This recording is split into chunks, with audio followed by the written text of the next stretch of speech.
Pemirsa, tak dapat dipungkiri, desa memiliki berbagai potensi yang tentunya dapat dikembangkan untuk meningkatkan perekonomian masyarakat setempat. Meski memiliki berbagai potensi, ternyata masih ada permasalahan klasik yang hingga kini belum bisa diatasi. Kabupaten Buleleng, Tabanan, dan Klungkung tidak hanya memiliki potensi wisata tetapi juga potensi produk unggulan serta beragam produk inovasi yang dihasilkan. Namun selalu menemui masalah klasik, masalah yang hampir sama dihadapi oleh seluruh desa di Indonesia, yaitu keterbatasan kemampuan dalam pengelolaan pasca panen, kualitas produk, pengemasan, dan kesulitan menjangkau pasar yang berkelanjutan.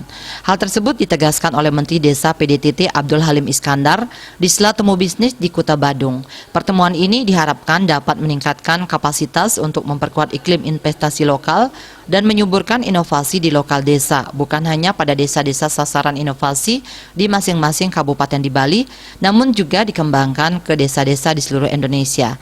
Harapannya efek domino tercipta bagi desa-desa lain sehingga bisa melakukan alih pengetahuan replikasi inovasi oleh desa-desa lainnya.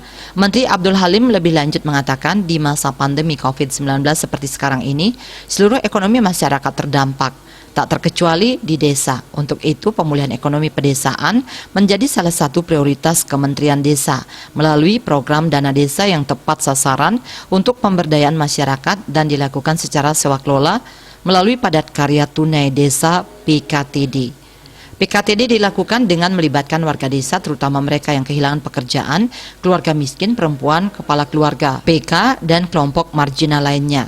Banyak inovasi pengembangan ekonomi desa lahir dari desa dan menjadi kekuatan desa.